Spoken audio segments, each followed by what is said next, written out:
Welcome to Becoming a Writer podcast, where writing inspiration is served fresh in 20 minutes or less every second and fourth Saturday. I am Rubina Gauri Gomes, and together we'll learn how to explore, experiment with, and express our writer selves. If this speaks to your writing journey, give the podcast a listen. If you enjoy it, I'd love for you to leave a review so others can find it too. Don't forget to share your suggestions or questions through the form in the show notes, and let's grow this community together. You can find more conversations like this and download your free Writer's Mental Toolbox PDF at rubinagomes.substack.com. Now grab a cup of your favorite drink and let's have a quick chat. Well, hello, my writer friends. Rubina here. Happy New Year. I know I am a month late in wishing you and in posting the new episode of this podcast. I'll explain why this was the case later in our conversation. For now, let's start our 33rd conversation, the first one of 2025. Today, I'll share 5 of the 10 writing and creative lessons I learned last year. I didn't want the conversation to become too long, so I have divided it into 2 parts. Even then, this is a long one, so get as cozy as you can. Lesson 1. Find your creative time and then plan your day accordingly. Having experimented for over 8 years to figure out the best writing time for me, I concluded that the best time I could get any writing done, distraction-free, is early in the morning. And I mean super early in the morning. My sweet spot turns out to be waking up at 4:30, freshening up, being at my desk by 5:30, and working for a couple of hours. Now, to ensure that it happens regularly, I realized that I had to change my previous night's routine. Again, through experimentation, I know I need at least 7 hours of good sleep to function like a decent human being the next day. This means the night before, I need to be in bed by 8:30 and fall asleep by 9:15, 9:30. Therefore, I have to get done with the day and its responsibility by 8 p.m. What we writers usually do is let the day tell us what's in store, and then we try to fit in our writing time in whatever low quality and low quantity time is left over. But I suggest that you book a time for your writing session, daily if possible, and then fill in the day with whatever responsibilities and errands you have. Doing so may feel selfish, but let me tell you, when you are done with your creative work for the day, you will be less cranky and more engaged with the rest of the day. That's a win-win situation. Lesson 2. Try something new. It's not that scary. Ever so often, try something new in your creative life. For me, it was starting this podcast. I had the thought of starting a podcast for quite some time, but fear of the unknown made me hesitate. Plus, my previous experience with trying to make YouTube videos and failing tainted my current perception. But I had this strong urge to start a podcast. So after careful planning and execution, I launched Becoming a Writer in March of last year. Guess what happened next? I realized I was worried for no reason. Instead, I was actually enjoying recording my conversations with you. It was a learning curve, but a fun one. That is when I learned that it always seems scary to try something new. But once you give it a shot, you realize it wasn't as bad as you thought it would be. Lesson 3. Aim for Goldilocks. The Goldilocks principle refers to something being just right, neither too much nor too little. For the past 5 years, I have been doing too much on my creative journey. I had too many projects going on at the same time. I was staying true to my ideal Capricorn nature and being a workaholic. I would fill up every minute of the day with either working or thinking, or should I say worrying, about work.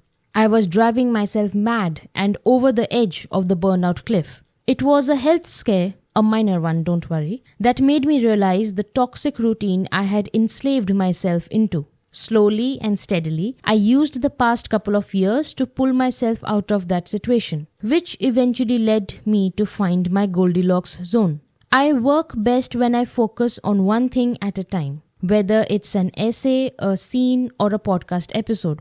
Even with my multiple projects, I focus on one until it's done before moving on to the next. In a world that promotes and wears multitasking and overworking as a badge of honor, it's rebellious to take one thing one day at a time. But that is exactly what we should do to reach our goals and fulfill our dreams safely and sanely. Lesson 4. Know when to quit and pivot. In Seth Godin's The Dip, he explains 3 types of dips we face when working on a project we want to achieve success in. The first is called the dip. This is a temporary setback or slump we face after the initial enthusiasm for trying something new wears off. It's the slog between starting and mastering something. The dip often acts as a filter separating those who are committed from those who aren't. The second is called the cul-de-sac. This is a dead end. No matter how much effort you put in, you will not see significant progress or results. You will be in a stagnant situation where your energy, resources, and dreams are rotting away. The third is called the cliff. This is a situation in which everything seems fine or enjoyable in the short term, but is unsustainable and could lead to a sharp fall or failure in the future. Out of these 3, you should stick around and go through the first one, the dip. But when it comes to the cul-de-sac or the cliff, it's time to quit. For me, continuing to post my essays on Medium was a cul-de-sac situation. Even though I saw Medium's decline in late 2023, I was still hopeful. But by the 3rd month of 2024, I knew there was no saving Medium. This cul-de-sac situation of Medium was turning into a cliff situation for me, where it had started to affect my mental health. Now that's definitely a red flag. On the other hand, by the beginning of the first quarter of 2024, I noticed the potential growth of my podcast. Plus, I was enjoying the process as well. It made sense to redirect my time, energy, and skills where I was seeing signs of life. So I quit Medium and pivoted my focus to Substack and my podcast. Lesson 5. Reading books versus social media scrolling. Before I was a writer, I was a reader. Reading novels is how I entertain myself and escape the not-so-fun parts of my life.